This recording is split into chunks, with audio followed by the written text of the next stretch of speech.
Muy buenas tardes, señores. Muchísimas gracias por su presencia y por futura participación, no falta más, en este acto que hoy nos convoca y que tengo el honor de presentar a estas personas y, asimismo, a don Máximo Bertini, que hará la presentación oficial. Posteriormente, a la presentación y a la conferencia, dirigiré el debate y espero que sea fructífero y que les guste. Muchas gracias.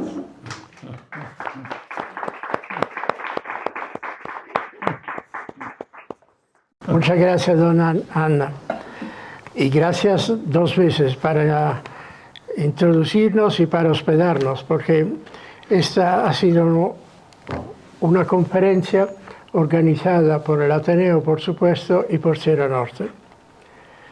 Agradezco también a don Juan Rodríguez, que no yo, porque ha sido el responsable de que se pueda tener aquí esta conferencia.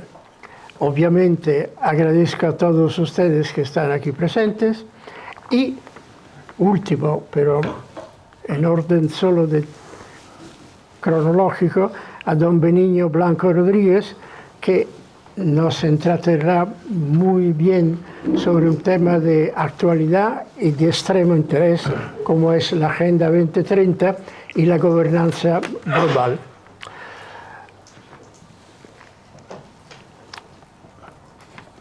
Don Benigno nació en Asturias en el 1950, abogado, político, expresidente del Foro Español de la Familia.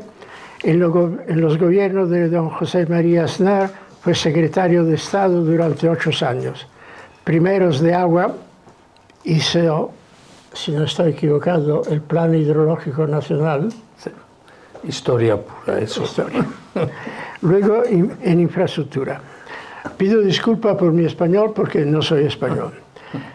Presidente de la Federación Española de Familias Numerosas, miembro, entre las demás, de la Pontificia Academia Pro Vita. Gran Cruz de la Orden de Isabel la Católica. En el 2011 fue galardonado con el Premio San Benedetto, que se otorga en Italia a personas e instituciones que destacan por su contribución a la construcción de una Europa comprometida con la tradición cristiana y humanista. Es padre de 3 hijos. Un breve marco histórico. En la noche del 24 de agosto del 410, entrando por la vía consular Salaria, un tal Alarico, rey de los visigotos, entró en Roma, saqueándola a lo largo de 3 días, hasta que el Papa no consiguió bastante, pagando mucho y bonariamente, sacarlo. El evento constituyó uno de los mayores shocks que la historia europea recuerda. 4 años más tarde, el saliente, el que acababa su mandato, prefectus urbis, Claudius Rutilius Damasianus, originario de Tolosa, la Palladia Tolosa de los romanos, volviendo a su ciudad en la Galia, escribió el poema De Reddito Suo, en el cual podemos leer: Fecisti patriam diversis gentibus unam, urbem fecisti quod prius orbis erat. A la nostálgica lamentación del gallo y pagano contestaba, con su De Civitate Dei, eran coetáneos, el obispo de Hipona, San Agustín. La obra fundamentó la filosofía política cristiana. Desde entonces, la búsqueda de un nuevo orden mundial para Europa, que se había convertido en un perenne campo de batalla, fue constante. Cito solo 2 fechas. La absurda paz de Augusta del 1555, con su aberrante principio contrario a la dignidad y a la libertad de la persona humana. El principio era cuio regio eius et religio. Y luego, en el 1648, la Paz de Westfalia, que confirmó este principio, pero que además añadió un intento de equilibrio entre las potencias europeas. No era presente entonces Rusia, porque no había participado a las distintas guerras que dieron luego lugar a la paz de Westfalia. Llegamos ya al siglo XX con el intento del presidente Woodrow Wilson de una paz duradera basada sobre sus 14 puntos. De estos 14, la mayoría se refieren a la nueva estructura de Europa, territorial de Europa, pero a mí me parecen muy importantes dos. El principio de la libre navegación fuera de las aguas territoriales y el principio de que cada nación tuviese derecho a elegir su modus vivendi en un cierto territorio. Con muchas formas voluntaristas, pero en fin, los puntos eran estos. Estos fueron las bases, los 14 puntos base de la Sociedad de las Naciones, cuya vida fue breve y sin éxito. El 24 de octubre del 45 entró en vigor el Estatuto de la Organización de las Naciones Unidas, firmado entonces por 50 estados. En el 1950, el filósofo alemán Romano Guardini publica su obra Das Ende der Neuzeit, de la cual transcribo unos pocos párrafos, y con esto os dejo en paz y dejaré la palabra al ilustre ponente. Bueno, Romano Guardini decía: el hombre, protagonista del tiempo, sabe que al final no se trata ni de utilidad ni de bienestar, sino de dominio. Dominio en el sentido extremo de la palabra y que se expresa en una nueva estructura del mundo. Intenta agarrar los elementos de la naturaleza y a la vez los de la existencia humana, lo que implica inmensas posibilidades de construcción y de destrucción, en especial donde se trate de la naturaleza humana, que es mucho menos segura y sólida en sí misma de cuanto generalmente se la considere. Peligro, por lo tanto, absoluto, y peligro que se desarrolla al infinito, puesto que es el Estado anónimo a ejercer este dominio. Las relaciones con la naturaleza humana, el carácter de una oposición asuman entonces el carácter de una oposición decisiva. O bien el hombre consigue realizar de manera conveniente su obra de dominio, y esta será inmensa, o será el fin de todo. Resulta que el hombre moderno no ha sido educado en la recta utilización de la potencia. Perdonadme, la traducción es mía, entonces desde un texto no en mi idioma a otro no en mi idioma, un desastre. Y cuando la conciencia del hombre no asume la responsabilidad de la potencia, de la misma toman posesión los demonios. Después de este intento de enmarcar históricamente la situación, vamos ahora a escuchar atentamente al ilustre ponente, don Benigno Blanco Rodríguez. Muchas gracias. Muy bien. Muchas gracias por la hospitalidad con que se nos acoge y por la organización del evento. Yo estoy un poco sorprendido, se lo reconozco a ustedes, por el debate que se ha suscitado en España en estos últimos 2 o 3 años sobre la Agenda 2030.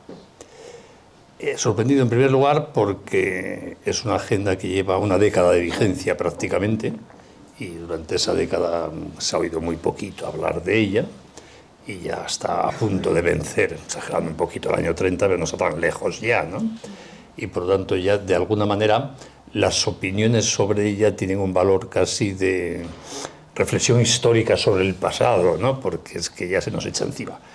Y además, sobre todo, cuando esa reflexión se hace en un sentido crítico o incluso hipercrítico, y no, que es lo que yo mejor entendería, constructivo de pensar qué debe sustituir a la Agenda 2030. Porque grandes agendas internacionales como estas no se negocian ni en 1 año, ni en 2, ni en 3. Hay que empezar a pensar en ellas unos cuantos años antes. y no tengan ustedes duda de que si el mundo no convulsiona, que ojalá no, a la Agenda 2030 sustituirán otros documentos, llámense como se llamen, como la Agenda 2030 ha sustituido a los Objetivos de Desarrollo del Milenio y a una serie de documentos anteriores de los años 70 del siglo pasado, ¿no? Tanto el debate un poco actual me parece bastante extemporáneo. Pero, como todo debate de análisis de un documento en vigor, también es interesante, sobre todo si se hace para aprender o discriminar qué se puede aprender para bien del documento vigente, de la Agenda 2030, y qué luces nos puede dar esa enseñanza para pensar qué sería ideal hacer en el futuro, ¿no? ¿Qué es la Agenda 2030? Es un programa político, sin más. Eso sí, de la comunidad internacional, ¿eh?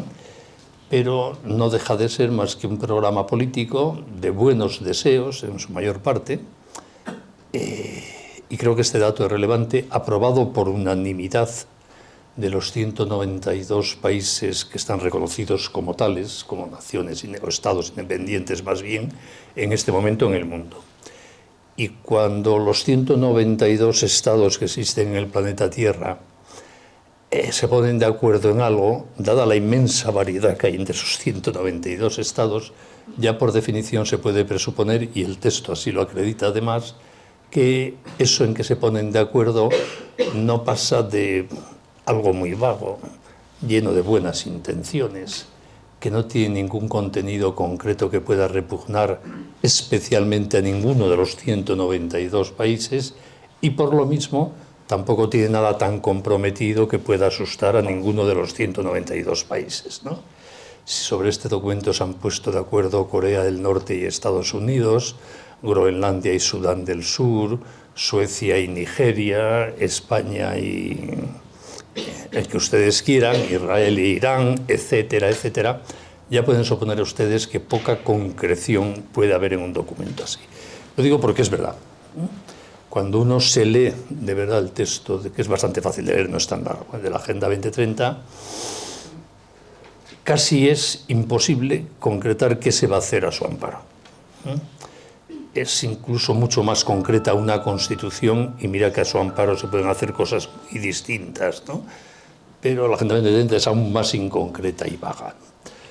Por lo tanto, el análisis del texto de la Agenda 2030 da unas pistas de las prioridades más compartidas de los gobiernos del mundo.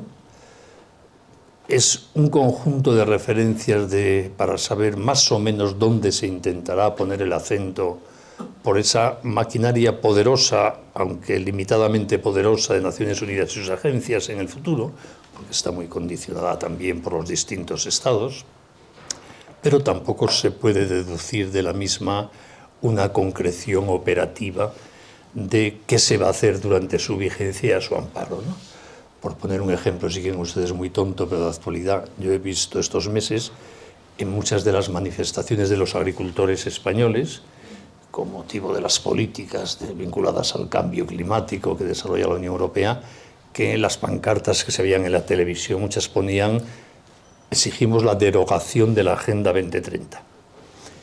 Y yo, con todo mi aprecio a los agricultores, pensaba qué tendrá que ver la Agenda 2030 con los problemas concretos que preocupan a los agricultores españoles. En mi opinión, absolutamente nada. Creo que contra lo que estaban protestando los agricultores españoles, y no entro ahora sí con justicia o sin ella, es contra la Agenda Verde Europea, que aunque cita la Agenda 2030, porque hoy se cita para todo, no tiene nada que ver con lo que dice la Agenda 2030. La Agenda Verde Europea sí es un programa concreto, cuantificado, con cronograma de aplicación, etcétera, ¿no? Es decir, que hoy día la Agenda 2030, muchas veces en los debates públicos se le atribuye todo lo malo que pasa en el planeta y otros todo lo bueno que pasa en el planeta, como si de ese papelito saliese una realidad operativa, concreta, que afecta a nuestras vidas, ¿no? Por tanto, yo para empezar le quito mucha importancia, no toda, pero le quito mucha importancia, repito, respecto a los términos en que muchas veces veo que se hace el debate en España, ¿no? Luego, segunda observación que quiero hacer, estoy como en el proemio, para centrar un poco cómo veo yo al menos la Agenda 2030. He visto que las críticas a la Agenda 2030, en España al menos, porque cada país tiene también sus circunstancias distintas, o son muy políticas. En toda Europa, en general, los partidos que suelen llamarse de extrema derecha están bastante en contra de la Agenda 2030. En España, Vox. No voy a entrar en esas críticas políticas, porque como es un programa político, se puede pensar políticamente de ello lo que se quiera, ¿no? Pero sí me parece más digno de reflexión que en España, y en algunos otros países, pero voy a hablar de España, se ha concentrado mucho las críticas, y además las más descalificatorias de la agenda, en lo que podríamos llamar el mundo cultural cristiano. En una parte del mundo cultural cristiano que también es, no voy a decir tan variado como los 192 países del planeta, pero casi, ¿no? Pero digamos que han sido en foros, medios de comunicación, instituciones muy identificadas nominalmente con la Iglesia Católica, en concreto en el caso de España, donde en los últimos tiempos se han producido publicaciones, informes, etcétera, muy contrarios de radice, desde el fondo, no a la medida 33 o la 194, sino a la agenda en sí misma, ¿no? Y eso a mí me ha preocupado, lo digo. Todo lo que digo es opinable y discutible, obviamente, pero como es lo que yo pienso y me han invitado a mí, digo lo que yo pienso, obviamente, ¿no? He visto en el seno de la Iglesia Católica gente que presenta la Agenda 2030 casi como si fuese la concreción de la doctrina social de la Iglesia para el comienzo del siglo XXI. Y he visto gente que la presenta como la encarnación del odio a Dios y de la militancia ateísta en el mundo de una manera radical. Y yo, sinceramente, leyendo la Agenda 2030 no veo ni una cosa ni la otra, ninguna de las dos. Veo un programa político con cosas que a mí por lo menos me resultan muy atractivas, con alguna que me suscita serios reparos y críticas. Dicho sea de paso, la inmensa mayoría de las cosas de la Agenda 2030 a mí me parecen estupendas. Digamos, del orden del 90 y tantos %. Y luego hay una pequeña minoría con la que yo no estoy de acuerdo, cosa que también parece razonable en cualquier programa político, ¿no? Dentro de esa vaguedad tan grande, que tampoco hace más fácil la adhesión por el buenismo y la vaguedad de los objetivos, y hace más difícil que critiques algo. Pero cuando lo critiques, es decir que también hay más motivos, porque se ve claro dentro de ese buenismo del pacto universal que aquí hay algo que a mí en concreto no me gusta, ¿no? Como saben ustedes, la Agenda 2030 se aprueba, como dije, por unanimidad en la Asamblea General de Naciones Unidas en noviembre o septiembre, en septiembre. Para que no me salten las fechas, esas están aquí apuntadas y miraré de reojo para no decir falsedades, ¿no? En septiembre del año 2015, antes se había, a través de una comisión con representación de bastantes países, se había ido redactando los textos buscando ese consenso universal y se aprueba en esa asamblea en que están representados todos los países de la Tierra, ¿no? Y pretende ser un marco, si se quiere, por usar el mismo término del cartel de este evento, de gobernanza global para todo el mundo. ¿Qué se entiende por gobernanza? Es un término que se usa mucho hoy día en las instancias internacionales, tanto en Naciones Unidas como en la Unión Europea, por ejemplo, ¿no? Es un neologismo que lo que quiere indicar es que se trata de hacer juntos algo desde los poderes públicos, pero sin llegar a ser un gobierno. Un gobierno supone que es una serie de poderes ejecutivos concretos por sí mismo. La gobernanza indica un poder más diluido. Vamos a ver si nos ponemos de acuerdo de hacer juntos más o menos esto. Y por eso se usa en ese tipo de instancias que no tienen poderes ejecutivos en muchos terrenos, como es tanto la Unión Europea como Naciones Unidas, ¿no? ¿Qué pienso yo de la necesidad de una gobernanza entendida en este sentido global en el mundo? Pues pienso que es imprescindible y que hay muy poca. ¿Por qué me parece que es imprescindible, al margen ya de Alarico, de la Paz de Westfalia y de todos sus antecedentes? Porque estamos en un mundo absolutamente globalizado. Y no por decisión de nadie, sino por las dinámicas de la economía y de la tecnología que han creado un mundo global, donde algunas de las fuerzas que pueden ser más beneficiosas o más perniciosas para la calidad de la vida humana no son controlables por ningún gobierno. Por ejemplo, el dinero. El gobierno español, ¿qué puede hacer para marcar dinámicas de fondo de la economía mundial? Absolutamente nada. Incluso la Unión Europea, ¿qué puede hacer? Prácticamente nada. no dejamos de ser, la Unión Europea en su conjunto, unas economías que producimos como el 10%, cito de memoria el porcentaje, del PIB mundial. Bueno, ya es algo más que España, obviamente, pero tampoco da un poder muy grande, ¿no? Cualquier persona con mucho dinero, con un ordenador, desde un sótano de Nueva York o de Singapur, puede desestabilizar la economía española a las 7 de la mañana cuando se abre la bolsa.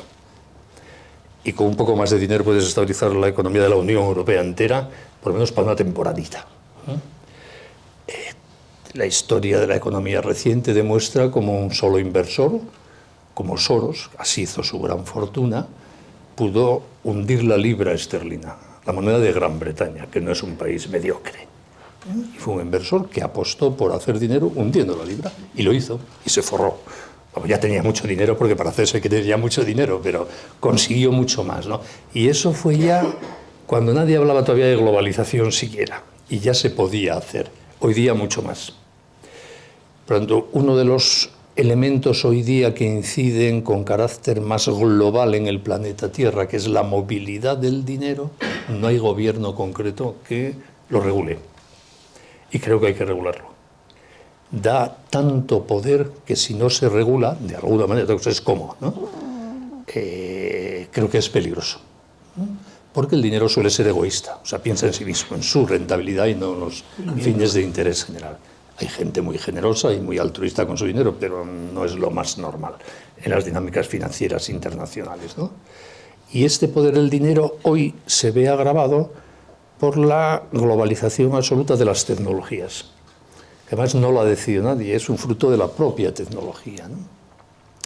Piensen ustedes, por ejemplo, en un problema que cada vez, gracias a Dios, hay más conciencia de él, que es la profunda desestabilización de toda una generación que está haciendo la pornografía en Internet. No hay Estado que pueda prohibir la pornografía en Internet, porque se emite desde cualquier punto del planeta. Cuando si se quiere afrontar ese problema, que lo está intentando la Unión Europea, algunos países, se encuentran con muchas barreras, pero una de ellas es que el ciberespacio está ahí, disponible para quien quiera, y no le puedes poner barreras tú con un muro de tu país, ¿no? Salvo que establezcas, como hacen algunas dictaduras en el mundo, un corte absoluto de las señales radioeléctricas con el resto del planeta. Entonces, con una dictadura que corte las comunicaciones, bueno, en parte, tampoco se consigue del todo, pero bueno, en plan dictadura siempre se pueden conseguir más cosas que respetando las libertades básicas de los ciudadanos, ¿no? Y podría ponerles mucho más ejemplos de problemas muy serios del mundo actual, que tienen, guste o no guste, de hecho, una dimensión planetaria y que en consecuencia no son susceptibles de regulación ni de control desde ningún país concreto. Por eso yo creo que son necesarias gobernanzas regionales, mundiales. Otra cosa es que, como toda creación de un poder, de un marco regulatorio, puede hacerse bien o mal, que te guste o no te guste, pero me parece que tiene que haberlo, ¿no? Y eso, cuando uno detecta que algo debe existir, lo que hay que procurar es ver cómo yo puedo influir para que eso que tiene que existir sea bueno, sea lo mejor posible, ¿no? Porque lo fácil es decir que exista un poder si mandan mis amigos. Entonces me quedo muy tranquilo. Pero como manden otros que no son mis amigos, ya hipercrítico con todo, ¿no? El riesgo del poder es que lo puedes administrar tú u otro. Hay que trabajárselo para luego ejercerlo, influir en él, etcétera, ¿no? Cuando yo creo que la globalización, que no me voy a extender más en ella, aunque daría para mucho, porque es un fenómeno esencial de nuestra época y muy novedoso, por otra parte, es una apelación a la responsabilidad de todos los ciudadanos de este planeta que quieran y puedan en alguna medida influir en cómo se configura el mundo del próximo futuro. Creo que sirve para poco criticarlo, descalificarlo, sí, pero es poco operativo. Pronto que haya intentos desde Naciones Unidas, que es la única instancia que tenemos ahora universal, de hecho, puede gustarte más o menos, pero es la única que hay, de ir generando programas, tendencias de gobernanza mundial, a mí me parece un fenómeno bueno. Aunque lo que se decida pueda no gustarme, eso es perfectamente posible, ¿no? Como me parece bien que exista el Estado español y muchas de las cosas de las que decide el Parlamento y el Gobierno de España no me gustan. o que exista la Unión Europea, y muchas cosas de las que dice la Unión Europea luego no me gustan, es el riesgo de la libertad, de la diversidad, del pluralismo, pero no por eso puedo, creo yo, legítimamente impugnar el Estado español, la Unión Europea o la ONU, ¿no? Aunque, pues, repito, discrepo de muchas de las cosas que hacen, por supuesto, ¿no? Pero me gusta analizar estas cosas desde la perspectiva de cuál es mi responsabilidad y qué puedo hacer yo, que seguro que es muy poco. No soy secretario general de la ONU, ni tengo la fortuna de Soros, ni manejo el Banco Mundial, pero a lo mejor algo puedo hacer. Entonces creo que debo ver qué puedo aportar yo.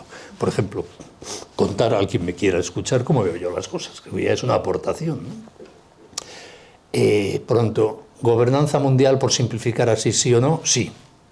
Hay que ver cómo, obviamente, y en manos de quién, y cómo se elige a los que van a ejercer esos poderes, qué mecanismos de control, de transparencia, de influencia para evitar usos sectarios de esos poderes habría que hacer, como en los gobiernos nacionales, ¿no? Es exactamente igual. Pero no me escandaliza, como veo que a alguna gente le escandaliza hoy día, el que se apueste por una gobernanza global. Yo la creo necesaria. Y creo que es un objetivo por el que merece la pena trabajar, ¿no? Bien, pues la Agenda 2030, con todo lo discutible que tenga, es un instrumento de esta gobernanza. Como no existe la gobernanza mundial, digamos, no hay un tratado internacional que establezca poderes para gobernar el mundo, los documentos que ayudan a ir caminando hacia esa gobernanza global son como la Agenda 2030. Propuestas, programas, sugerencias, consejos, mecanismos de coordinación, a ver qué pasa, ¿no? Esto se comenzó en el seno de Naciones Unidas en los años 70 del siglo pasado a través de conferencias internacionales. Como la ONU es un mecanismo muy pesado, muy burocrático, muy rígido, siempre hay alguien que veta todo lo que se intenta hacer. Entonces se fueron organizando conferencias internacionales sobre temas de mujer, de desarrollo, de infancia, de clima, etcétera, para ir viendo si se podía ir construyendo una doctrina compartida que pudiese dar lugar con el tiempo a líneas políticas más o menos decididas o incentivadas de actuación, ¿no?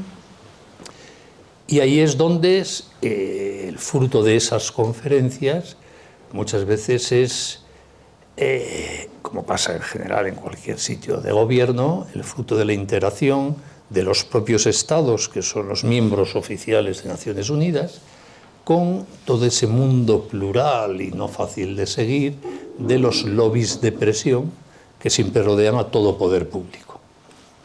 Como es lógico, casi todo el mundo que tenga intereses generales, políticos, geoestratégicos, militares, económicos o financieros, intenta influir en Naciones Unidas para que lo que se apruebe sea más o menos concreto o vago, facilite sus intereses y no los dificulte, ¿no? Lo mismo que pasa, por cierto, en la Unión Europea y a nivel nacional. Hay que reconocer que en esto Naciones Unidas es bastante más transparente que España y que la Unión Europea.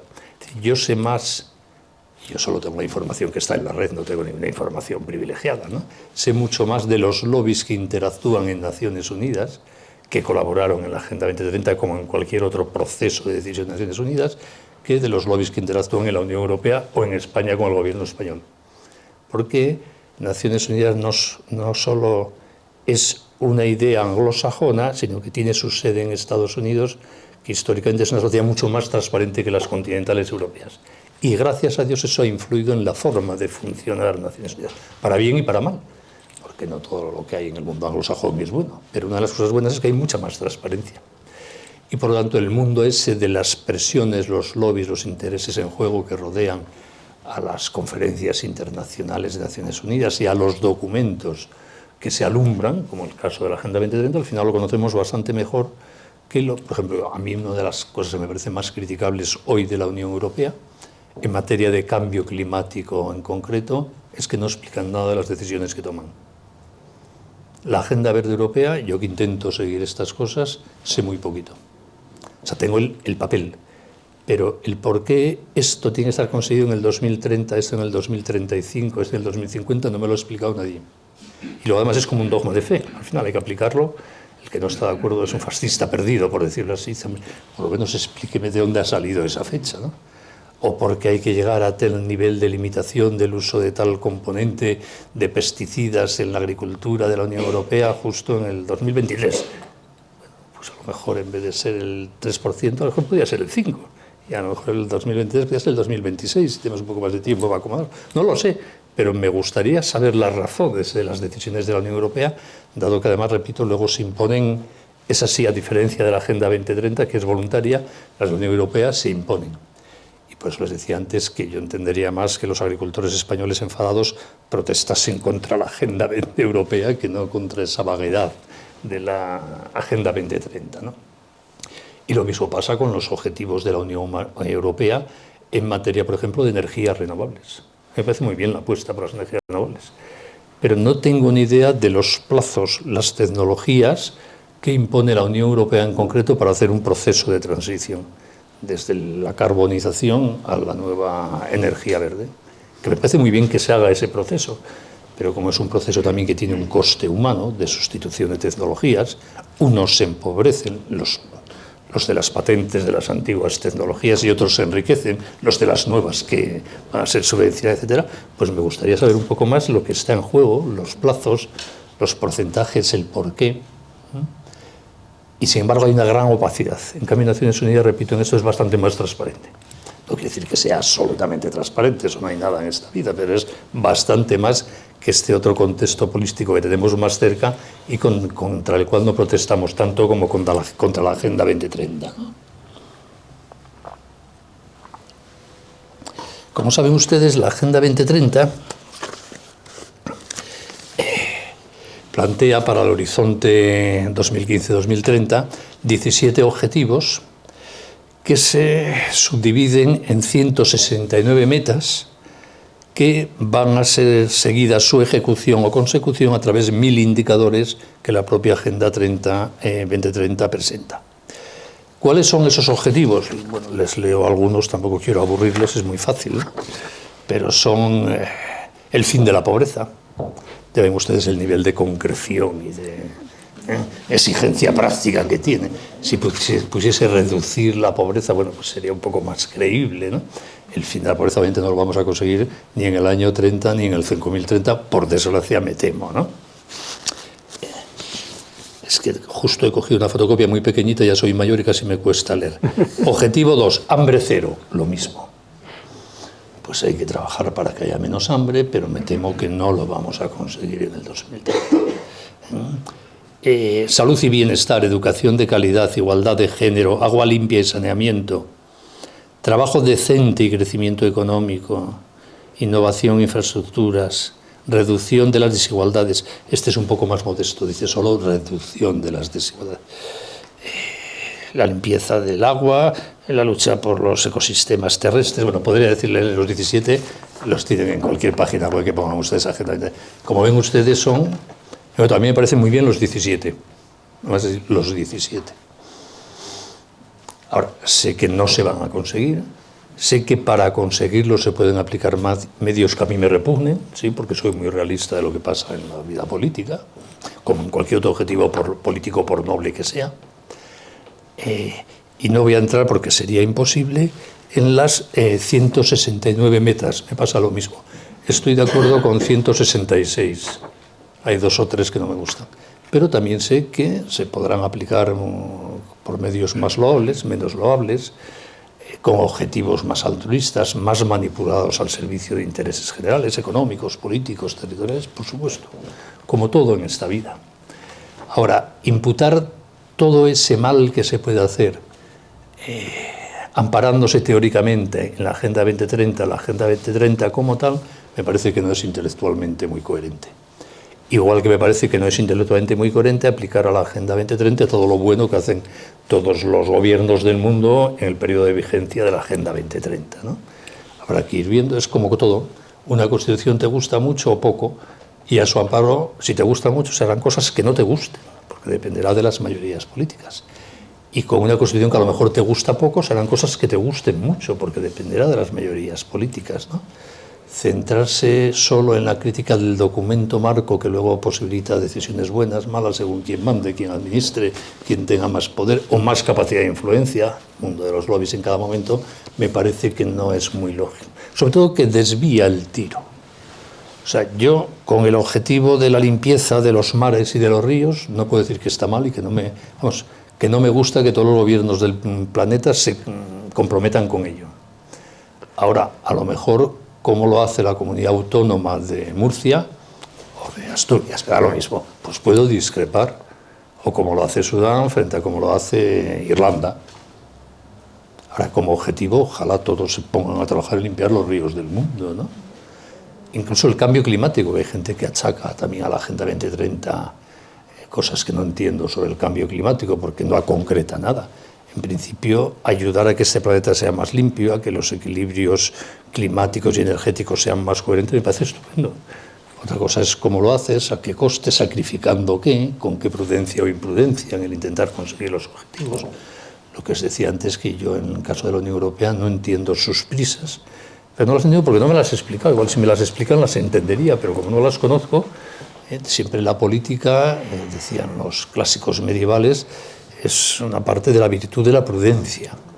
Yo que he sido político he concebido mi labor de gobierno así. Es ver qué puedo hacer, qué necesidades hay para resolver, qué medios tengo y cómo puedo jugar con opiniones distintas, intereses distintos para avanzar hacia las metas que a mí me parecen razonables, sabiendo que no voy a cambiar el mundo mañana, porque eso es imposible. Es como la educación de tus hijos, ¿no? A mí ya me gustaría que mis hijos fuesen todos santos, perfectos, buenos y generosos mañana, pero no es muy probable que lo sea. Tengo que ir intentando incentivar lo mejor de ellos, a veces consentir un poco lo peor porque no puedes evitarlo, animar. Lo importante es tener clara la meta del bien que consideras deseable.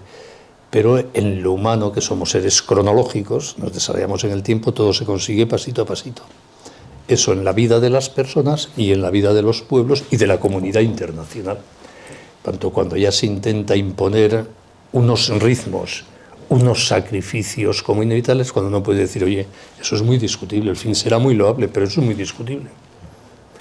Por ejemplo, a mí me parece que en las políticas climáticas que está aplicando, con las que estoy de acuerdo básicamente en general, que está aplicando el mundo occidental y frente a Europa,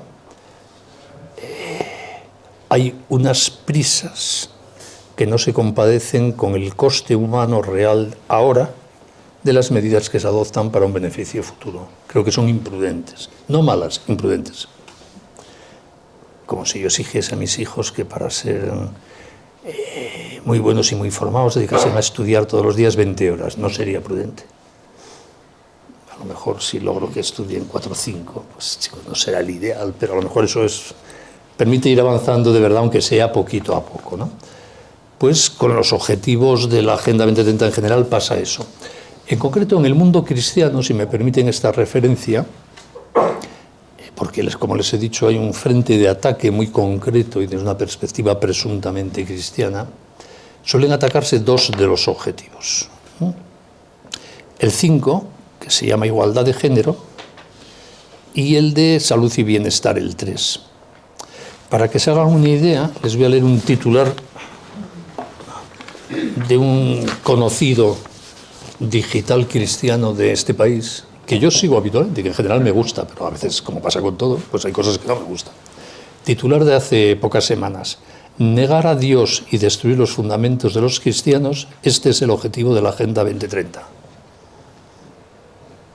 Yo no veo en la Agenda 2030 ninguna negación de Dios, ni ningún intento de destruir los fundamentos cristianos de la verdad. Sinceramente no lo veo. Habrá gente que aplicando la Agenda 2030 quiere hacer eso, seguro, en el mundo hay de todo. Y habrá otros que intentando aplicar la Agenda 2030 quieran desarrollar principios de doctrina social cristiana, pues seguro también. Ahora, una afirmación de este calibre me sorprende intelectualmente.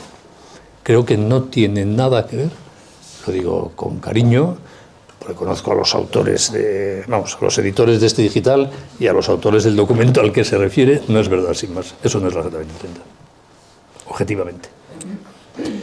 Y por eso me preocupa, porque con este tipo de críticas a veces se mete a Dios por medio en debates de temas que son muy discutibles. Yo no digo que yo tenga razón, pero es por lo menos discutible. Son terrenos prudenciales de ver cómo se consigue el bien que teóricamente queremos todos, o el mal que quieren algunos. Pero no estamos en el terreno de los dogmas, ni políticos ni religiosos. Y creo que no se deben mezclar los dos planos, ¿no? Por ejemplo, yo les digo, por ceñirme a esos dos objetivos, el 5 y el 2, que suelen estar más en el centro de la crítica específicamente cristiana, ¿no? El de igualdad de género. Yo no sé si ustedes me conocen, pero creo que soy de los primeros que en España empecé a criticar la ideología de género hace 15 años, cuando nadie hablaba de la ideología. La gente me miraba con una cara de este tío, ¿de qué está hablando? Son esas cosas tan raras que dice, ¿no? Y he mantenido esa crítica porque creo, aunque ha triunfado mucho desde entonces, y las leyes españolas han sustituido en concreto la vieja antropología humanista tradicional de Occidente por la nueva antropología de género, o sea que he perdido esta batalla, pero la sigo dando en la medida en que yo puedo. Creo que la ideología de género es un inmenso error antropológico.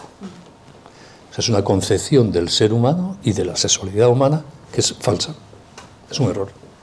Pero cuando uno se equivoca sobre en qué consiste ser un humano, es una equivocación de las serias, ¿eh? Como saben ustedes, el dogma básico, no voy a extenderme en eso ahora, de la ideología de género es que nuestro cuerpo, como mero hecho de la naturaleza, fruto de la evolución ciega de la bioquímica del carbono, no nos da ninguna información sobre nuestra sexualidad porque es una cosa el cuerpo. Y por lo tanto la sexualidad humana consiste solo en la opción autónoma de cada persona, sin estar predeterminada ni condicionada por su cuerpo sobre su sexualidad, como si el cuerpo fuese una cosa que no nos afecta. Yo creo que no es verdad, sin más, que los miembros de la especie humana, los Homo sapiens, estamos sexuados en masculino o en femenino. Dicho sea de paso, como todas las especies de reproducción sexual en este planeta, tampoco es que sea un dato así muy singular del ser humano, ¿no? Y que eso es relevante para entendernos. Y que lo que hacemos con nuestro cuerpo no queda fuera de nosotros, sino que forma parte de nosotros mismos. Por tanto, creo que se equivoca en la captación, la ideología de género, lo que es el ser humano. Por eso creo que es un error legislar con los parámetros de la ideología de género. En la práctica, ¿qué significa la ideología de género? Para empezar, que como la ideología de género consiste solo en lo que yo decido, en lo que tú decides, el único criterio válido que hay en esa materia es lo que yo quiero y lo que tú quieres. Yo para mí y tú para ti, obviamente, ¿no? Y yo creo que no, que como sobre todo lo que existe, hay criterios objetivos, razonables, que dimanan de la naturaleza de las cosas. Pero bueno, es mi opinión. Eso sí, creo que por lo menos es tan legítima como la de los que defienden la ideología de género. Y que por eso no es muy razonable que el Estado haga suya ni la una ni la otra, que nos deje en paz. Debiera ser discutir y opinar, ¿no? Bien. Y sin embargo no tengo nada en contra de este objetivo de la igualdad de género. ¿Por qué? Porque la palabra género en concreto se puede usar en este contexto ideológico de género, digamos, para sustituir al sexo, como si los seres humanos no tuviésemos sexo, sino solo género, que es el uso de género que yo critico, y furibundamente, o se puede usar como siempre se ha usado, por lo menos desde mediados del siglo XX, para designar, por decirlo así, la trascendencia cultural y sociológica del sexo. Y en ese sentido me parece que es absolutamente correcto. Por ejemplo, se puede estudiar desde una perspectiva de género la moda, porque siempre ha habido una moda masculina y otra femenina. Te puede gustar o no, pero es una forma de afrontar el estudio de la moda que me parece muy razonable y que no tiene nada de ideológico, sino que constata el hecho de que el sexo, respecto a la moda, ha dado lugar a costumbres sociales, a estéticas, a gustos muy distintos. Pues ya está, pues muy bien. O se puede estudiar desde una perspectiva de género la historia, porque es verdad que en todas las historias y en todas las civilizaciones, por decirlo así, la integración social de hombres y mujeres no ha sido la misma. Que ha habido estatus jurídicos distintos, presencias sociales distintas, vetos de presencia de lo permitido, de lo no permitido, etcétera, distintas. Y por tanto se puede estudiar en la historia, por decirlo así, la singularidad de la mujer dentro de lo común humano y la singularidad del varón dentro de lo común humano. Y eso se llama siempre historia con perspectiva de género y me parece muy bien. Creo que enriquece. Luego serán buenos o malos los trabajos, pero es una forma de afrontar las cosas que las enriquece. Pues bien, yo les puedo asegurar que he mirado con especial detalle este capítulo 3 y todas las veces, el 100%, que aparece la palabra género está usada en este segundo sentido ajeno completamente a la ideología de género y que en ningún caso está usado en el sentido de la ideología de género. Por poner un ejemplo, uno de los objetivos que se integran en este capítulo 5, de igualdad de género es conseguir la igualdad de género en la escolarización de los niños en todo el planeta Tierra. Porque es verdad que hay una discriminación de género en la escolarización en gran parte de ese planeta contra las niñas. O sea que los niños van a la escuela si se puede y las niñas no, porque las niñas no merecen ir a la escuela, que se casen y tengan hijos y ya está. Pues a mí luchar contra esa discriminación de género y cultura me parece estupenda. Y no tengo ningún reparo al uso del término género para referirse a ese fenómeno, que por cierto es uno de los objetivos de la Agenda 2030 en que mejor se están consiguiendo los objetivos, especialmente en el África subsahariana y en parte de Asia. Es uno de los que más se está avanzando de verdad. Por poner un ejemplo de un objetivo de la Agenda 2030 que me parece muy bueno y que está logrando. No lo van a conseguir al 100%, como acabar con la pobreza, pero no, se está avanzando en muchos países, me parece estupendo. Y eso no tiene nada que ver con la ideología de género. Por lo tanto, las críticas que desde una perspectiva, hablo ahora ya de una perspectiva cristiana, de antropología alternativa a la de género, se hacen a la Agenda 2030 y en concreto a este capítulo 5, por ese motivo creo que carecen de fundamento. Es fijarse en la palabra género como si su significado fuese unívoco, ideológico, etc. ¿Que alguna gente aplicará esto en clave del género ideológico? Por supuesto, claro. En el planeta Tierra hay de todo, como es evidente. Yo les puedo poner un ejemplo. La Agenda 2030 prevé que los países del mundo vayan presentando periódicamente informes de cómo van cumpliendo la Agenda 2030, ¿no? Ante un comité interdisciplinar creado por Naciones Unidas. Y yo he ojeado algunos informes. Bueno, como siempre que uno rinde cuentas al jefe, mienten todos como cosacos. Todo el mundo lo está haciendo estupendamente, está avanzando en todos los objetivos, me parece la maravilla en este planeta, ¿no? Pero más allá y descontando esa apariencia de quedar bien con Nueva York, uno quiere quedar bien con Nueva York porque luego hay dinero para estas cosas, no por otra cosa, ¿eh? Es como los españoles queremos quedar bien con la Unión Europea en los temas que financia luego la Unión Europea, ¿no? Pues he mirado cómo cumplen este objetivo algunos países en plan muestreo. Claro, tampoco puedo leerme los 192 rollos de los 192 países, ¿no? Y me ha hecho gracia ver cómo, al amparo de este objetivo, el gobierno ultraconservador, dice todo el mundo, de Orbán en Hungría, presenta como cumplimiento de la Agenda 2030 su política de promoción del matrimonio y la natalidad. Y el gobierno español, estos últimos años, ha estado presentando como cumplimiento de este objetivo su política de agenda ideológica de género desarrollada desde la vicepresidencia de Pablo Iglesias en el primer gobierno de coalición. Esta es la realidad del mundo. O sea, dos cosas contradictorias e incompatibles se presentan como cumplimiento del mismo artículo, vamos, del mismo objetivo de la agenda, porque la vida es así. Diga lo que diga la agenda, luego el que lo aplica hace lo que quiere. Vamos, dentro de un cierto margen y presentando las cosas. Yo, por ejemplo, por razones que no son del caso, he seguido bastante de cerca estos años la aplicación de la Agenda 2030 en Bolivia.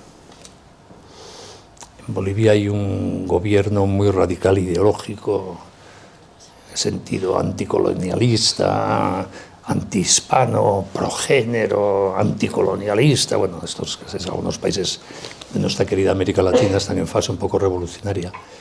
Bueno, pues sí, presenta todas las cosas que hace que a mí me parecen errores como cumplimiento de la Agenda 2030. Y luego otros muchos países presentan cosas que a mí me gustan mucho como cumplimiento de la misma Agenda 2030. Y por eso a mí me parecen más interesantes que esas descalificaciones globales que a veces leo, como ese resumen o titular que les dije antes, entrar a analizar de verdad lo que pasa. Y no denunciar algo a cuyo amparo se están haciendo muchas cosas buenas. Habrá que denunciar las cosas malas, o que a ti no te gusten, que se hacen al amparo de ese mismo texto, pero es como las leyes, pues sí, depende de quién las aplique muchas veces. Pero descalificar a la Constitución porque no te gusta la ley del aborto o la normativa de inmigración o lo que sea, pues a lo mejor no es lo más razonable. A lo mejor hay que criticar mucho esas leyes que no te gustan o luchar por mandar tú para desarrollar la Constitución de la forma que te gusta a ti, participando en la vida democrática y social, más que descalificar el marco global, que a lo mejor tiene cosas buenas para un país, aparte de que algunos desarrollos a nosotros puedan no gustarnos, ¿no? Por otra parte, la Agenda 2030 ya no se está aplicando en el mundo. Antes les decía que me parece que estas críticas llegan un poco tarde. ¿Y por qué no se está aplicando? Porque el marco político y financiero que se tuvo en cuenta en el año 2015 para aprobarla se ha ido al garete hace mucho tiempo. Primero llegó el COVID, con toda la ruptura de los parámetros previsibles de la economía mundial, y con el COVID y la paralización económica del mundo, un incremento de las dificultades geoestratégicas de reparto de los componentes minerales de las nuevas tecnologías, que han hecho que el clima de 192 países de acuerdo en todo, que había todavía en el año 2015, hoy día sea imposible. Tanto el propio marco político, ambiental, de expectativas, económico, que se tuvo en cuenta para hacerlo, se ha ido al garete, por desgracia. Y hoy día tenemos un mundo transido de enfrentamientos geoestratégicos. Rusia, China, Irán, contra Occidente, Occidente y esos otros peleándose por el control del África subsahariana y por el control económico y político de América Latina. Estamos viendo, por desgracia, repito, no en el clima optimista de expansión económica universal y de laminación de los choques entre los países que había un poquito en el año 2015, sino un escenario que se parece más, vamos, con todas las diferencias, pero al clima entre las dos guerras mundiales del siglo XX, de todos contra todos, sonriéndonos y muy pacíficos, como en los alegres años 20, pero en el fondo navaja en mano todos, ¿no? Cuanto esto se ha convertido por la fuerza de la vida en papel mojado, que se sigue aplicando y se sigue citando, obviamente, y el que puede conseguir fondos para hacer cosas al amparo de la agenda lo hace, por supuesto, ¿no? Pero, por desgracia, en mi opinión, ya no es posible sin más este marco. Que no quiere decir que la gente no siga trabajando en lo que más le apetezca de la gente, digo, la gente, los gobiernos, o las ONGs, fundaciones, etcétera, trabajando en esto, ¿no? Y luego, en lo que sí coincido con las críticas que más se suelen formular, ¿cómo voy? Fatal. 5 minutos. En lo que sí coincido, como ven ustedes, la agenda también es tan amplia que para comentar todo sería un seminario de varias semanas, ¿no?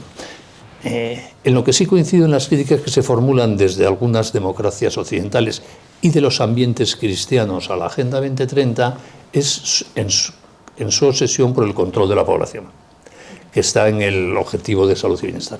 Pero que esto no lo ha inventado la Agenda 2030. Todos sabemos que el mundo anglosajón tiene una obsesión malthusiana desde el siglo XVIII. Están convencidos de que el gran problema de este planeta, y además la propia evolución demográfica puede haberse demostrado que se equivocan, pero no hay manera.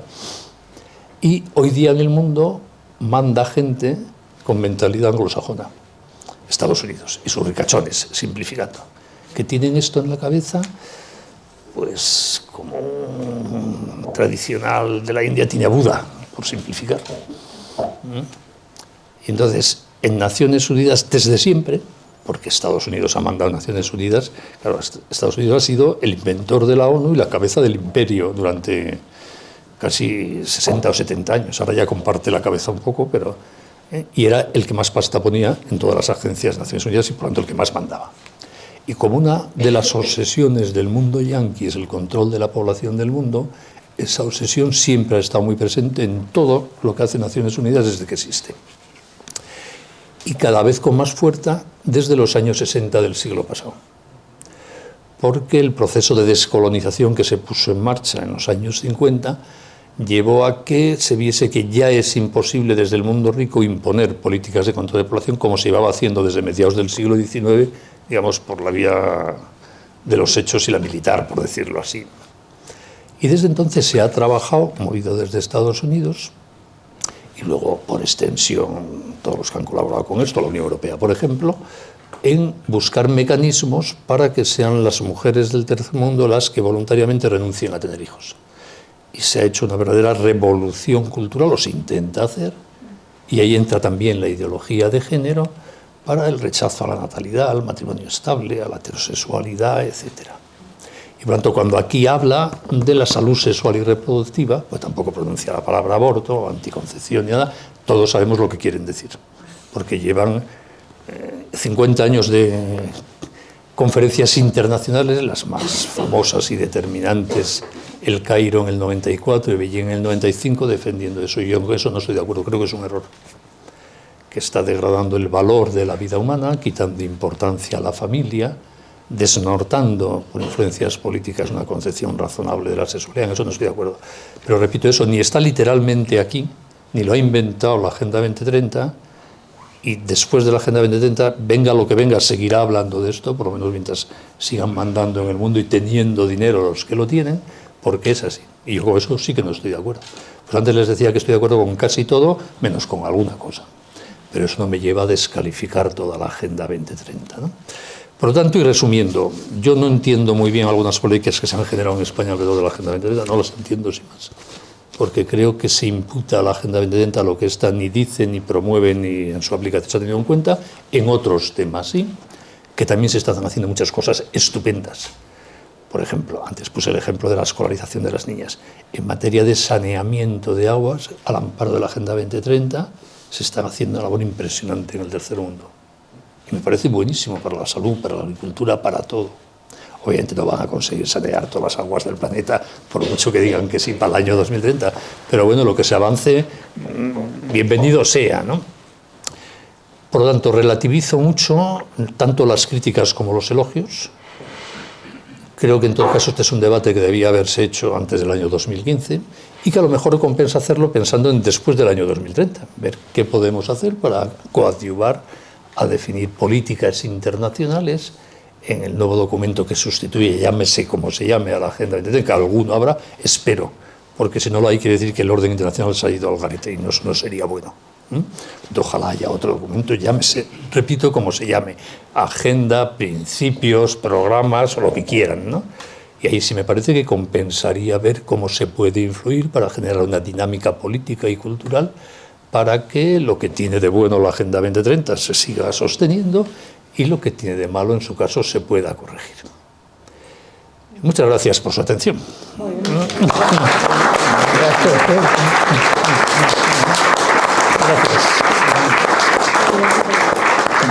Gracias. Muchísimas gracias por su didáctica espléndida exposición de la Agenda 2030, del concepto de gobernanza.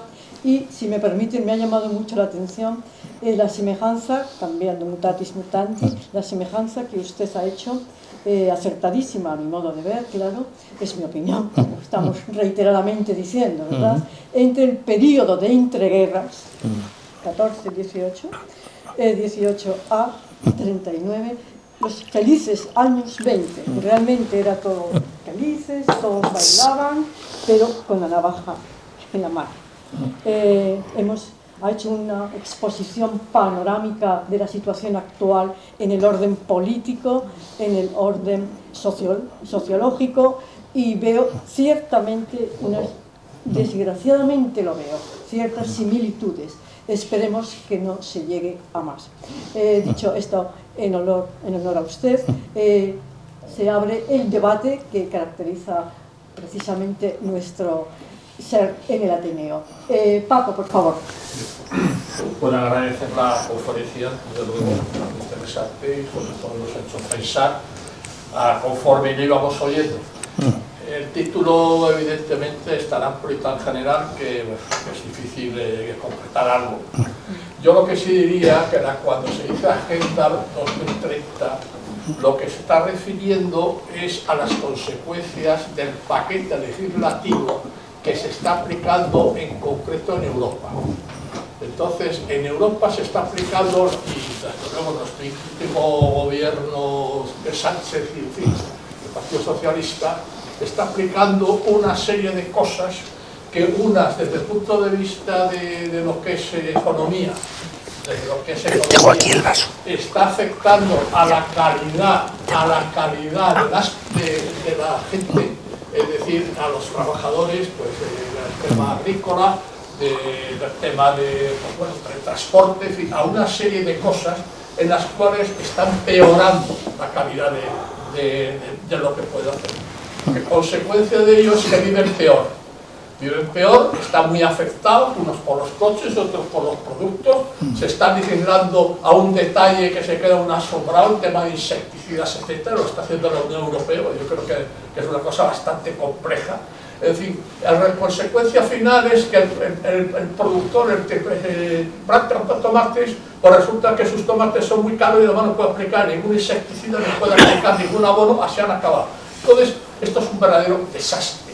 Es decir, la forma en que se está aplicando esto es una dictadura, está acabando con las libertades, además son unas contradicciones que llegan a que el mercado, que la importación se hace con unas normas y desde dentro se hace con otras, con lo cual es ridículo. Es decir, la contradicción es brutal. Por ejemplo, la contaminación, los coches eléctricos no contaminan, pero las baterías contaminan, que es de una forma brutal. Es decir, es toda una pura contradicción en las normas que nos están metiendo y además ocurre que se quedan tan panchos. Es decir, la voz de Peter Bayer y toda la gente que hay ahí dicen unas cosas y oye, es que no se le cambia la cara, pero oiga, usted está contaminando con los coches eléctricos, ¿por qué usted pasa de todo? Es decir, la legislación, y además la están aplicando los gobiernos, sean de derechas o socialistas, PP, populares,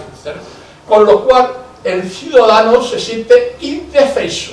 Y además de eso, si hubiera mejorado su calidad de vida, bueno, pero es que encima ha perdido su calidad de vida. Puede comprar menos, los tomates que compra son más caros, come menos, su casa cada vez le cuesta más. Es decir, no está solucionando los problemas de la gente. Este gobierno de Europa no está solucionando los problemas de la gente. Y todo el mundo tiene la impresión que 15 años antes la cosa era más fácil. Había muchos coches, había mucha gente y las cosas se solucionaban de una forma más racional y con más sentido. Y esto que hay hoy día es un puro desastre. Además, nos están engañando y se puede clasificar de sinvergüenzas lo que hay hoy día. Muy bien. Pues sí. Un momento, por favor. Un momento. Responde Benito. Gracias. Sí. Sí, responde Benito. Obviamente. Sigo dando la palabra como es costumbre en el debate. Perfecto. Es discutible todo lo que ha dicho usted, puedo estar de acuerdo o no. Muchas cosas no tengo un criterio, pero eso no es la Agenda 2030. Y quiero resaltar esto no porque tenga ningún interés en defender la Agenda 2030, sino porque si criticamos a la Agenda 2030 por eso, no estamos criticando a los que de verdad lo están haciendo y sus motivos. En el fondo les sirve incluso a esos que uno quiere atacar para distraer la atención, ¿no? Entonces, si yo compartiese todo lo que usted ha dicho, que no lo prejuzgo, porque además de algunos temas no tengo ni idea, yo atacaría, pues eso, la Agenda Verde Europea o la política agraria común y no la Agenda 2030, porque entonces, en el fondo, Europa se queda muy tranquila mientras ataquemos la Agenda 2030, por decirlo así, ¿no? Yo creo que uno de los fallos de esta pequeña obsesión que yo veo con la Agenda 2030 es precisamente que no ponemos el acento en lo que queremos de verdad criticar y en quienes queremos de verdad criticar. Pero bueno. Muy bien. Carmen, por favor. Sí, bueno, muchísimas gracias, ha sido muy ilustrativa, a mí me enseña mucho, pero no podemos tener todas las personas un pensamiento homogéneo, al estilo Mao Zedong. Yo lo que... ha dicho usted una cosa antes de que se me olvide. Yo creo que los algoritmos sí podrían controlar la pornografía, como están controlando podcasts que no gustan y los están eliminando de las redes sociales, porque se está sufriendo pues una discriminación de una ideología adversa a la 2030. Pero bueno, yo lo que quería decir es, entiendo y creo haberle entendido que la Agenda 2030 es un movimiento mundial, global. Para que eso ocurra, tiene que destruirse el concepto de nación, el concepto de patria, ese que surge después de la guerra de los 30 años. Pero yo veo aquí, mientras una nación tenga unos valores, tenga un himno, tenga unos mitos, que eso es importantísimo, haya gente que está decidida a dar la sangre por esa nación, pues evidentemente va a ser difícil, no desde luego imposible, porque hay un chisme que lo tenemos todos, que es el móvil, que nos tiene a todos subyugados y creemos lo que dice. Pero, a ver, ¿quién me dice a mí que, por ejemplo, Hitler quiso hacerse con el mundo. Lo que pasa es que, bueno, se descubrió las bombas atómicas y, bueno, él ya se había rendido, pero si no se había rendido, si hubiese rendido, como lo hizo Japón. Pero ¿quién me dice a mí que esa gobernanza mundial no me va a decir, usted tiene que gastar tanto de huella de carbono, usted puede comer un filete al mes y mientras tanto carne de impresora? Hay muchas dudas, muchísimas dudas. Entonces, bueno, pues yo se las reflejo a usted y si las tiene bien, dar su opinión. Sí, claro. No se lo agradezco y yo tengo las mismas dudas. Bueno, pues mire, Pero sabiendo que yo esas dudas las tengo respecto a todo poder público, el del ayuntamiento, el de la comunidad autónoma, el del Estado, el de la Unión Europea y el de las Naciones Unidas. Porque la tentación de abuso del poder forma parte de la naturaleza humana, por decirlo así. Y es verdad que hay determinados abusos de poder que son más fáciles a escala pequeña y hay determinados abusos de poder que son más fáciles en el anonimato de la escala grande. Pero ni uno ni otro está ajeno de esos niveles a esos riesgos. Los riesgos siempre existen. Pues yo creo que es muy importante, como dije al principio, valorar nuestra responsabilidad, por poco importantes que seamos, en cómo influimos en la construcción del mundo del futuro, ¿no? A veces la gente te dice, ¿cómo va a ser el mundo de mañana? Y yo, pues no sé, porque depende de usted y de mí, no sé lo que vamos a hacer. Y también de bastante más gente, obviamente. Pero en el fondo el mundo de mañana lo estamos construyendo nosotros, con nuestros miedos, con nuestras cobardías, con nuestras falsedades, o al revés, con nuestra generosidad, con nuestro altruismo, con nuestro amor a la verdad, etcétera, ¿no? Y todos podemos aportar algo porque todos influimos en alguien. Es obvio que los que tienen mucho poder político y mucho poder económico y mucho poder mediático, pues llegan a más gente. Pero a lo mejor a mis hijos llego yo mejor que todos los ricachones y dueños de televisiones del mundo. Por eso llego con más eficacia. Cuanto por lo menos ahí sí puedo influir, ¿no? Sí, lo que pasa es que mientras en Europa domine la Troika y mientras a nivel mundial el Banco Mundial Europeo y domine malas perspectivas, porque vamos a tener que plegarnos siempre a la Troika y vamos a tener, y otros pueblos van a tener que plegarse siempre al Banco Mundial. Y claro, se me había olvidado, si usted me permite, si no me callo, habla usted de lo que son los ingleses. Mire, desde que escribió Un Mundo Feliz, Aldous Huxley, pero es verdad, es que están siempre con la eugenesia. Y esto es tremendo. Sí, claro. Es tremendo. Y yo creo que lo van a llevar a la práctica, Puede ser. Perdone, No. O sea que hay muchas amenazas de mal en el mundo, por supuesto. Y no solo hoy, siempre, ya en la época de Alarico. Claro, es verdad que Alarico, comparado con los jefazos de día, no mandaba nada. Para porque no se enteraba de lo que pasaba en el mundo y nadie se enteraba de quién era Alarico, nada, salvo que estaba muy cerquita. Y sus armas de destrucción masiva eran la flecha y la lanza. O sea que es verdad que cada época tiene sus incrementos o decrementos de la capacidad de hacer el mal y el bien, las dos cosas, ¿no? Pero lo que es evidente es que nosotros vivimos en el siglo XXI. Yo no puedo ayudar a los romanos de la época de Alarico porque no estaba allí. Y en cambio a lo mejor sí puedo aportar algo a los humanos del siglo XXI, porque estoy aquí, a lo mejor poquísimo, Eso, a lo mejor educar bien a mis hijos y darles un cierto ejemplo de lealtades, de amor a la verdad, yo qué sé. ¿Puedo añadir una cosa, don Benito? Sí. Es que se está reproduciendo la situación por la cual Alarico pudo con los romanos, y es lo que usted decía, el maltusianismo. Una de las razones de la caída de Roma fue la bajada fortísima de los nacimientos, que ya Augusto vio y buscó reparar, pero le faltaban las raíces morales para hacerlo. Sí, en el fondo el Imperio Romano no cayó, lo que pasa es que no había romanos. Eso que sale en las películas de bárbaros a caballo, los bárbaros ya estaban allí, entraron trabajando de esclavos, de mineros, de soldados, empezaron a mandar en el... De hecho, el último emperador romano, Rómulo Augustulo, murió en su casa, nadie lo derrocó en ninguna batalla, fue el general en jefe de los ejércitos romanos, que era un bárbaro que un día dijo: pero ¿por qué vamos a conservar este fantoche si ya somos todos bárbaros? Le dijo, vale, vete a tu casa, tío. Eran ya todos los que mandaban bárbaros. Pues sí. Efectivamente. Pero no, pero me interesa mucho ese tema, es decir, estamos en un mundo profundamente inestable. No sé si más o menos que en otras épocas. El recuerdo de los años 20 no es ninguna tontería, efectivamente, ¿no? Aunque la historia no se repite nunca. Y en los periodos inestables es cuando más cada uno de los que vivimos en ese periodo podemos influir. Si nosotros viviésemos en Milán en el siglo XIII, no podríamos influir casi en nada, porque todo el mundo pensaba lo mismo. Todos eran cristianos, todos eran la mentalidad de su época, simplificando mucho. No había quien removiese las instituciones sociales, jurídicas de aquella época. Hoy están todas en el aire, las buenas y las malas. Por tanto, esta es una época apasionante en la que se puede influir profundamente, para bien y para mal, en cómo va a ser el mundo de mañana. Es la fin de la época moderna.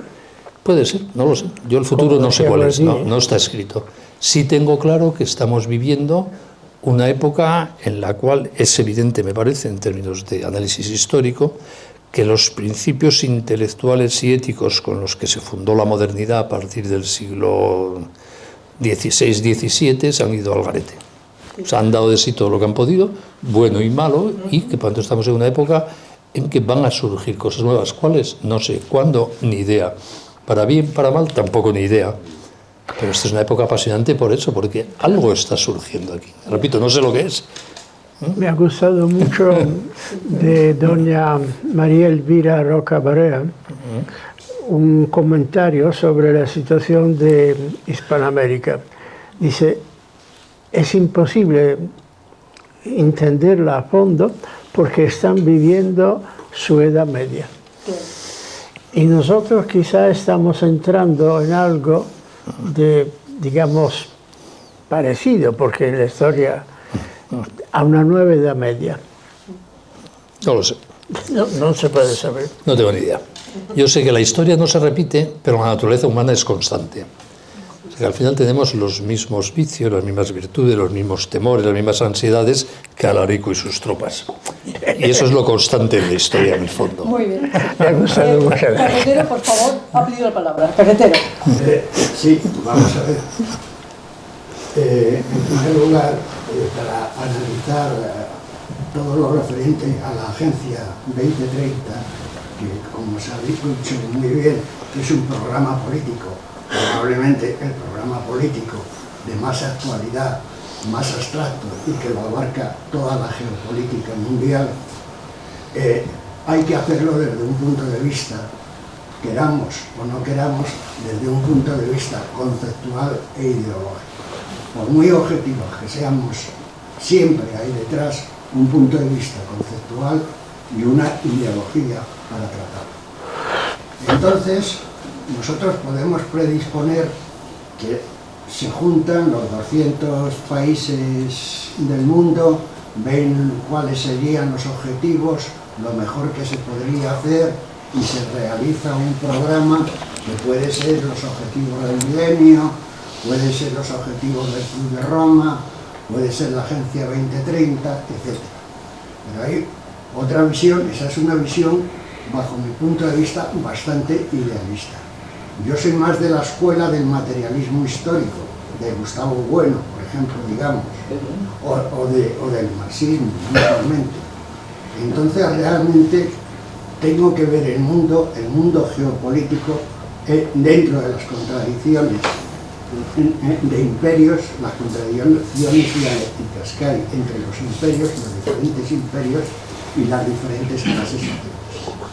Entonces, indudablemente, bajo ese punto de vista, a mí me aparece la Agencia 2030 como un plan de futuro de esa élite anglosajona que se ha tratado muy bien de lo que es una élite eugenésica, una élite que después de la caída de la Unión Soviética indudablemente se repartió el mundo y montó el mundo con la Unión Soviética al acabar la Segunda Guerra Mundial, pero que al caer la Unión Soviética realmente fue el ama del cotarro. Entonces se ha impulsado mucho más su agenda, una agenda que viene desde el siglo XIX. y que bueno, que ya estaba con el Club Bilderberg, con Roma, con los objetivos del milenio, y que es la Agencia 2030. En realidad sí que llevan unos objetivos muy claros. O sea, no es inocente sus políticas de género. Creo que han fracasado, coincido con el ponente en que han fracasado, pero han fracasado fundamentalmente por las contradicciones dialécticas entre los imperios. O sea, realmente al final ni China las ha aceptado, las propuestas, realmente la Agenda 2030 da por un hecho indudablemente que el CO2 causa tal y que hay que cambiar la industria. Realmente China ha dicho sí, pero yo sigo quemando CO2, la mayoría de los países siguen quemando CO2 y realmente Europa está pagando el pato de que se ha metido de lleno en la Agenda 2030 y en creerse toda esta historia. Bueno, se le ha ido Rusia por otro lado, entonces hay unas contradicciones fundamentales que han inutilizado el progreso de la Agencia 2030.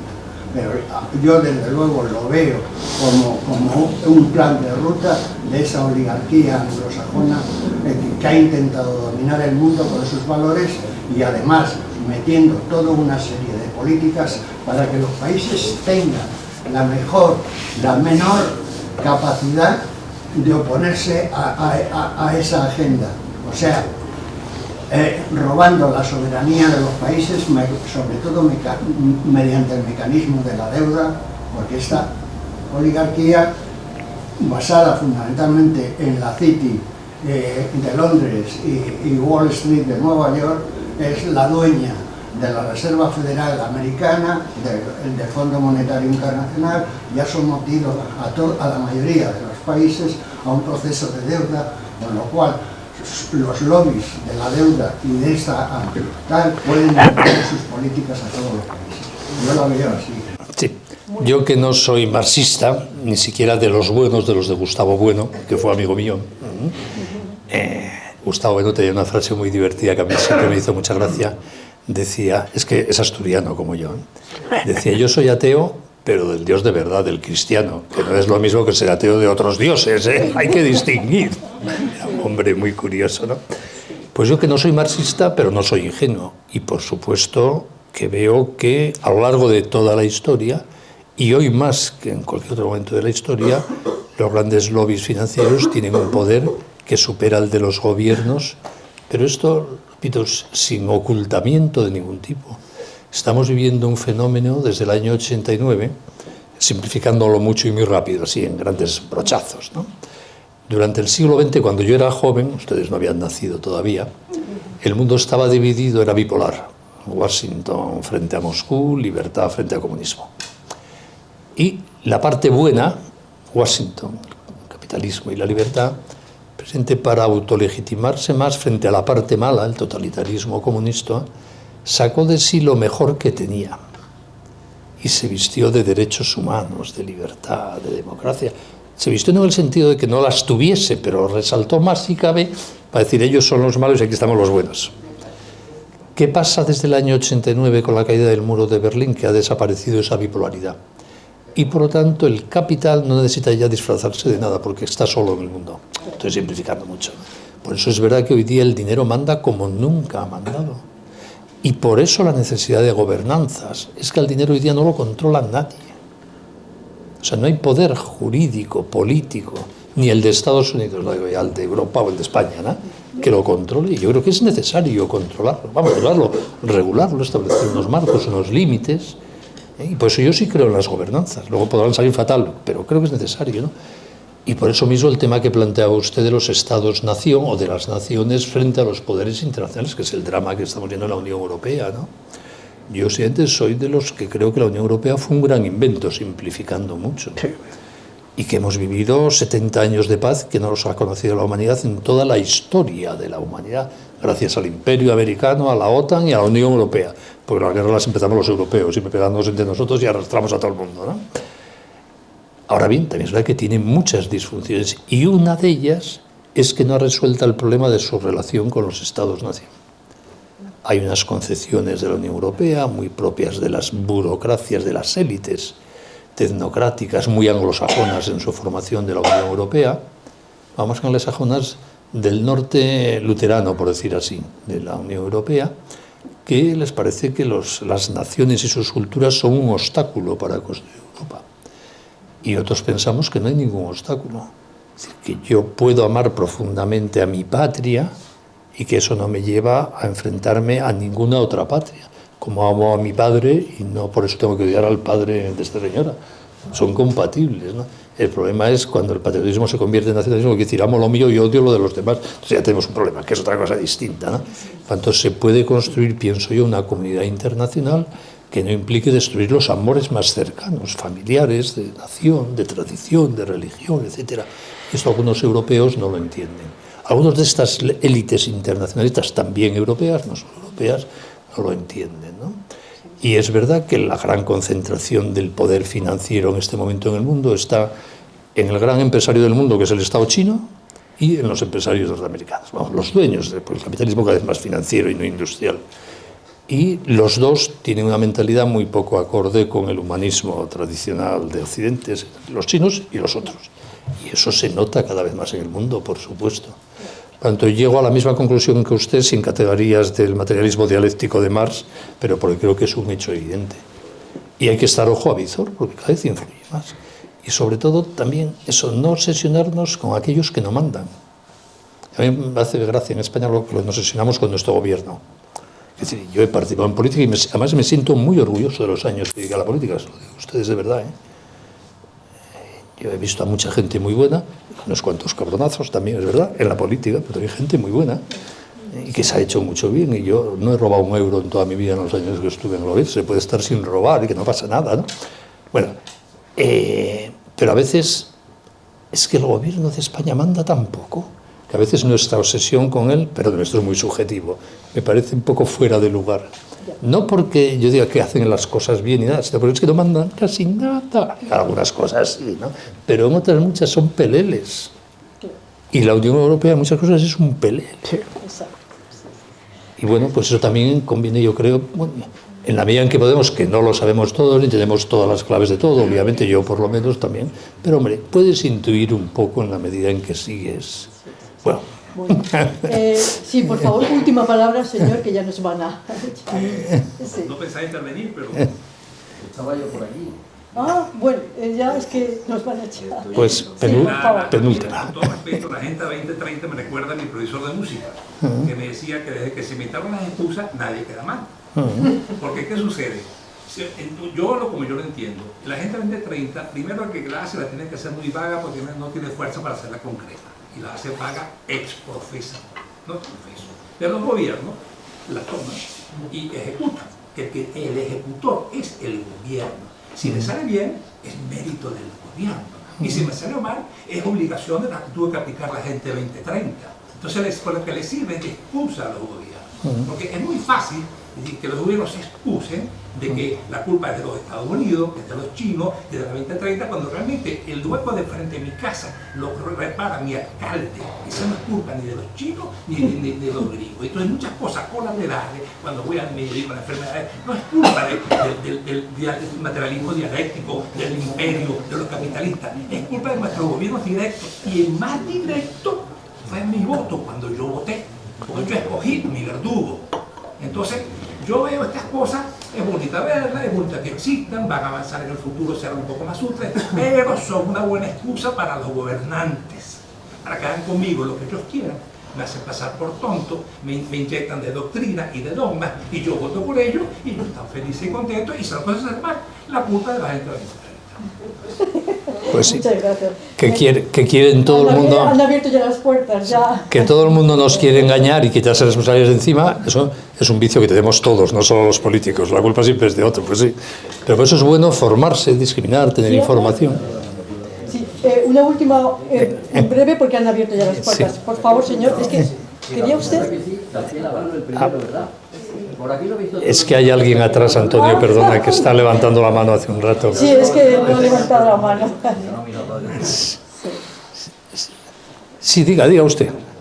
No, usted. Perdón. Estaba antes. Perdón. Hable. La moderadora es ella y no yo me estoy metiendo donde no debo. Bueno, me permito porque Sí. nos conocemos.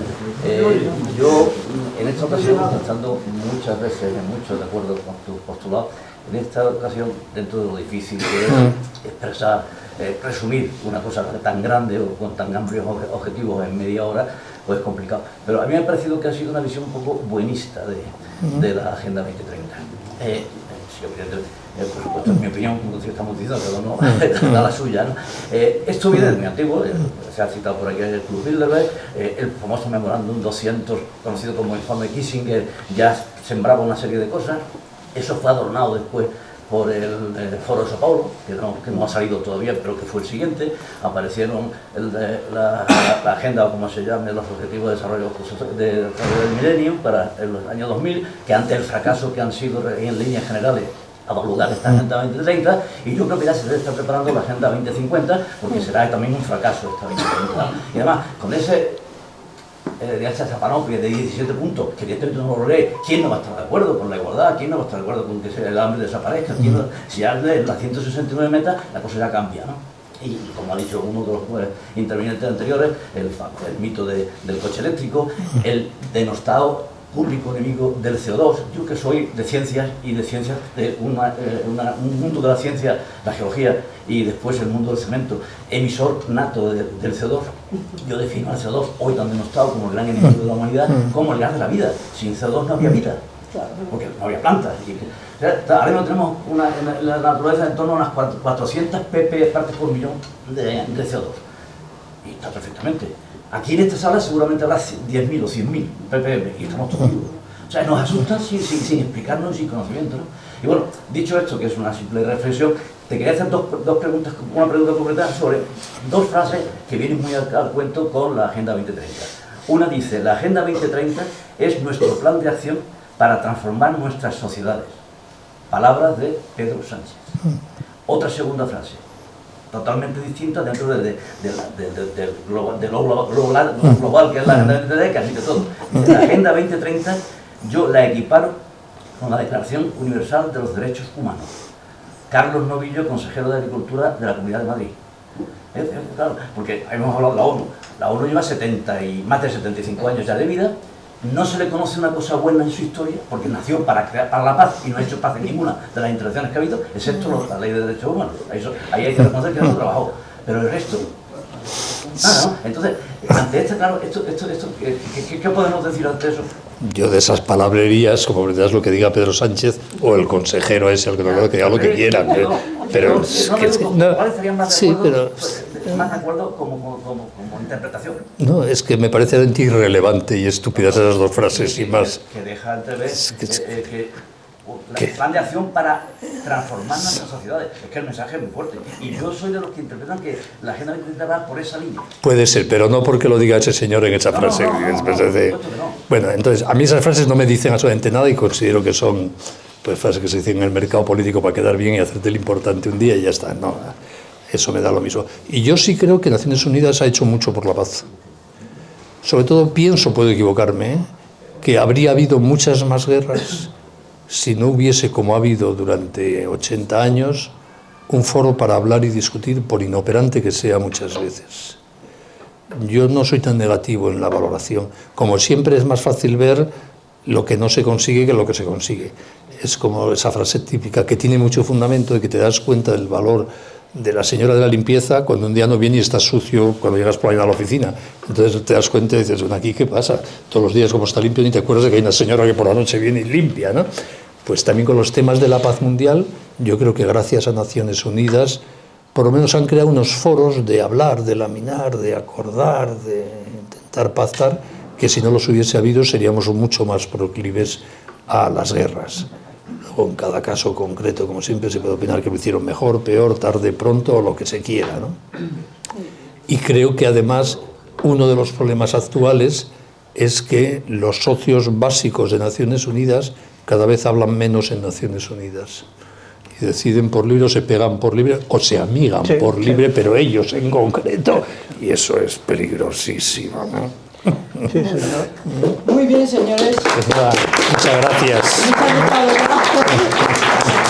Ha sido un placer. Ha sido un Muchas placer. gracias. gracias. Me parece muy bien lo que has hecho. Saqué la mano el primero. Señores, muchísimas gracias por su asistencia y les esperamos la próxima vez.